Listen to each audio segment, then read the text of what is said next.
company is not loyal to you ever. Ever. They will fire you. They will lay you off. Even if they do treat you well, they are sometimes forced to have to make that decision, right? So you should have the same ruthlessness. If it is no longer working for you, find something better.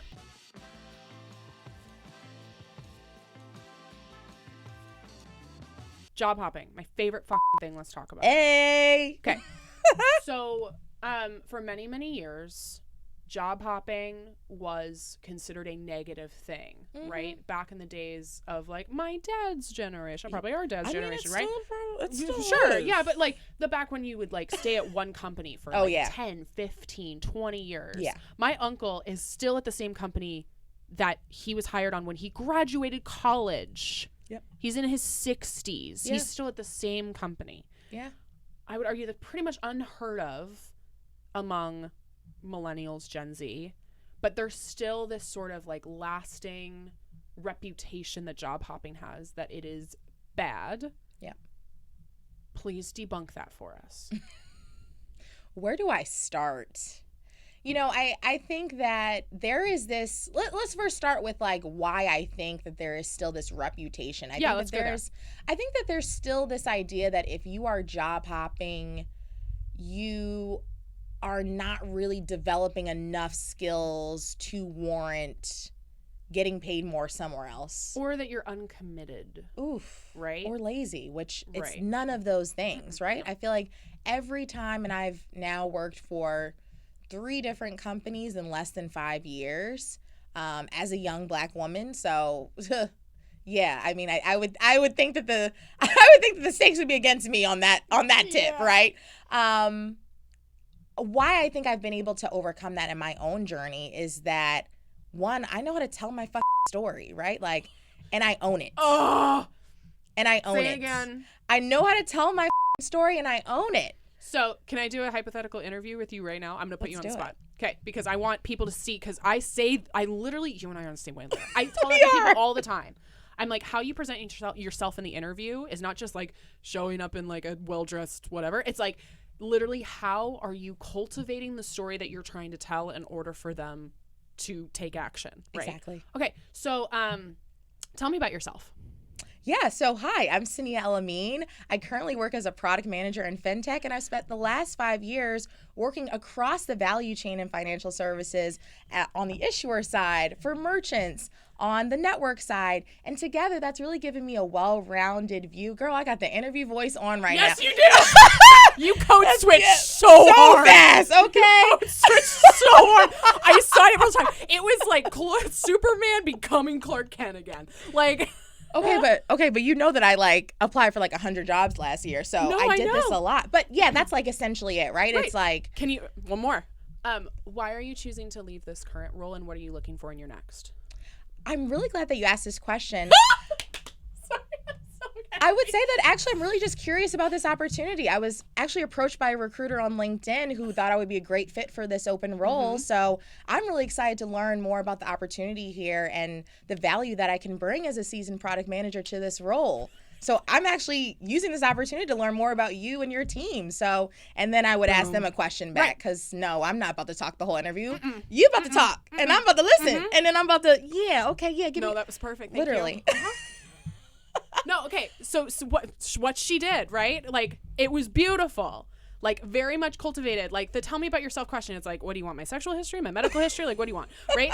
You were very, like, it's obviously career. This is what I've done before. This is my experience. This is what I'm looking for now. Okay, why are you switching? I'm curious, and I want to bring value to your organization, right? As seasoned, as an experienced person, right? You are not saying, like, oh, like, I'm really excited about this job because, like, either I need a job or like I don't have any other opportunities, right? You are in complete position of power. Yes. Sorry, that was a fun digression. It was beautiful, because I think a lot of people perfect, like I say that to people all the time of like, cultivate your story, and they're like, okay, what does that actually look like? Yeah. So thank you for and I think that it works even if you are trying to pivot into an industry you've never worked in, right? That's why we'll link it in the show notes. We have a whole workshop of how to land a job when you don't meet the requirements. I love that. And it's like you take, and I talk about my friend Haley, who was not a recruiter. She worked at P.F. Chang's. She was like the maitre d' at P.F. Chang's, and she wanted to become a recruiter. And it was like, pretty much every skill is teachable character is not. Oof. Right? So she was like, okay, you know, a recruiter needed to be able to manage their time. Well, cool. I managed my time at PF Chang's. You need to be able to, like, you know, juggle multiple balls. And she's like, I managed an entire restaurant basically. Yep. Like she was able to bridge those skills into the role that she actually wanted. Absolutely. Okay, job hopping. Sorry. Okay, why do we feel like, okay, people think it's lazy. People think it's you don't have enough experience at that previous role to be able to garner more money, hypothetically. Yep. Anything else? I think that hits the nail on the head. I think for me, job hopping, you know, I think it's become this buzzword, like, and I play into that in my content. I'm not going to lie on y'all, but let's be honest. I've had to job hop out of necessity. I've been pushed out of jobs. I've been told I would have to wait for promotions. I've been told to put my own financial needs and the holistic vision that I had for my life and myself on hold because they didn't see a reason to accelerate my promotion or my higher earning, right? Like, I haven't job hopped because it's like a fun thing to do. It's extremely hard to put yourself in a position to upskill and move to a totally different new organization where you're learning new skills, people, and things. But I've had to do it out of necessity. But the fact you said out of necessity and then you listed, they're not fast tracking me, they're not interested in promoting me. Unfortunately, I think there's probably a ton of people listening who have gone, well, that's been me, but that's been me for 2 years. And I felt like I had to be patient. That. Yes. Yeah, we can curse on this show, right? Well, we've already been cursing. Yeah, that. You know, I think about I think about the example in my own life, right? At the beginning of 2020, I told myself, I want to be debt free. Well, I can't be debt free on this current salary, so you need to make more money, sis. Oh, and back then there was no Flynanced to be like, yeah, you got all these followers, you can, girl, no, it was just me and my one paycheck, right?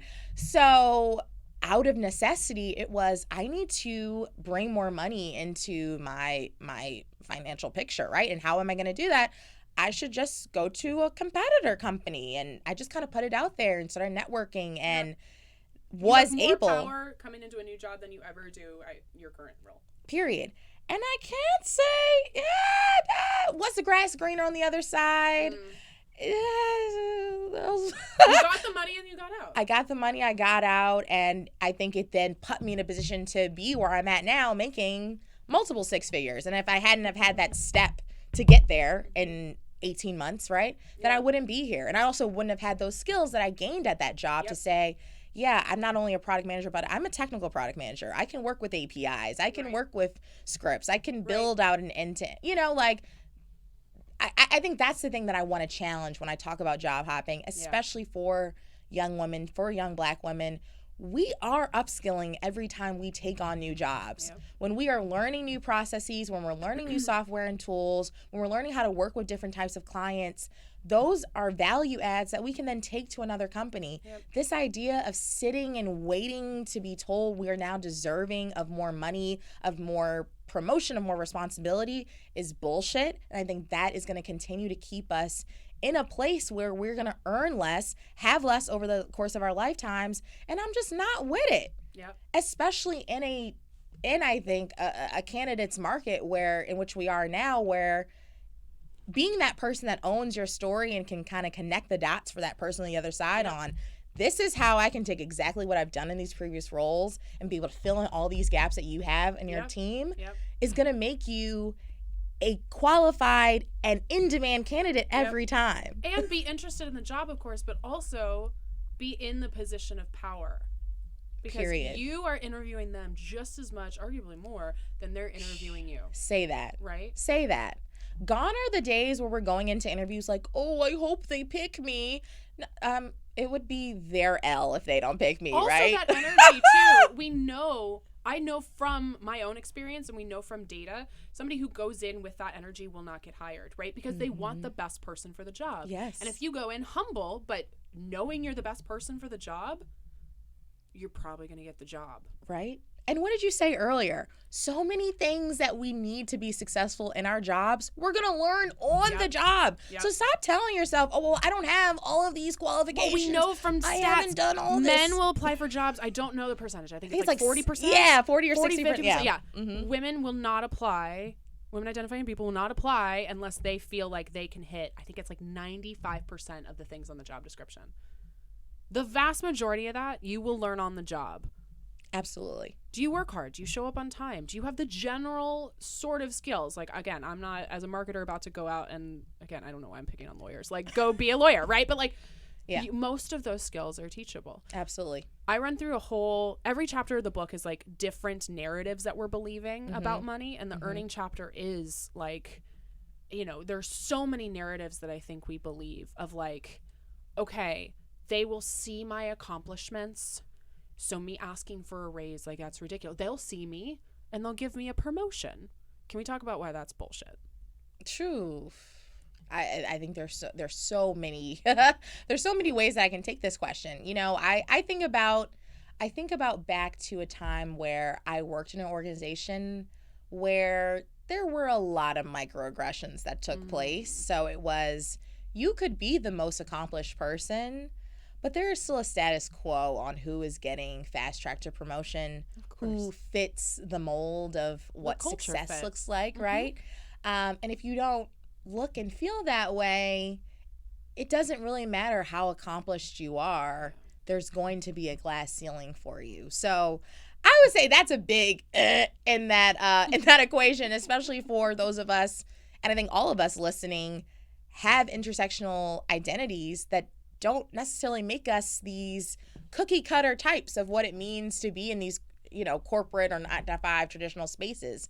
So what does that mean for you if you're someone that occupies these spaces where you might be on the margins, right? Like, I've my entire career worked in roles where I was one of the only black women or the only black woman. For me as a white woman, I've worked in roles where I was the only one. Right, come on. Even worse because there was no racial diversity. Right. And there was barely gender diversity. So if you really think you're in a place where you're on the margins already, you really think that the people in charge are going to say, yeah, this person's so accomplished, let's promote her over all of these other people. Especially when the vast majority of business owners, their one concern is revenue. So you think that they're going to be voluntarily just doling out raises? Come on. Unfortunately not. No, it's not a thing. Yep. And I think one of the other narratives is adjacent to that. Like, not only will they notice me, but if I put in my time for 6 months, a year, 2 years, 3 years, even if they promised me promotion before and they haven't given it to me, I have to keep working to earn it. Also bullshit. Such a fallacy. I think if anything, I think when I have had individuals in my life that have kind of been, you know, kind of led on, kind of breadcrumbed like that, it hardly, if ever, turns into a favorable situation for them. Kind of like dating, where he's like, yeah, I'll propose. And then it's like 2 years later, and you're like, And why is that, right? What incentive does an employer have now that you continue to give your best work over these 2 years? What incentive do they have to your point, eat into their own profits to give you more money when you've already shown that you'll give top work for next to nothing, right? I always say that you will feel in your gut when you're at that decision point to say, do I continue to stay at this place knowing I'm being breadcrumbed? Or do I take the calculated risk to say things may not be 100% better somewhere else, but having more money, having more flexibility, having more options is always going to be a better option for me. See what's out there, right? Period. We're not telling you to go quit your job, right, and then go find and have something nothing. better. No. And I've never done that. To be clear, right? It's like at least go out, even if maybe there isn't something better. Well, at least now you know, right? So like go out there and have conversations. Yeah. Right. It's just like optimize that LinkedIn and let the recruiters come to you so that you can see. Oh wait, these skills are worth how much more? What? Yep. I think that was a big wake up call for me every time that I've job hopped. Is like, wait, you're telling me? Wait, 45% more? Come on, how is that? I've doubled stock. Come on, I've doubled my total compensation in what, laterally. 3 years? 2 years? Girl, in one from my previous role to this one. That's amazing. Like what?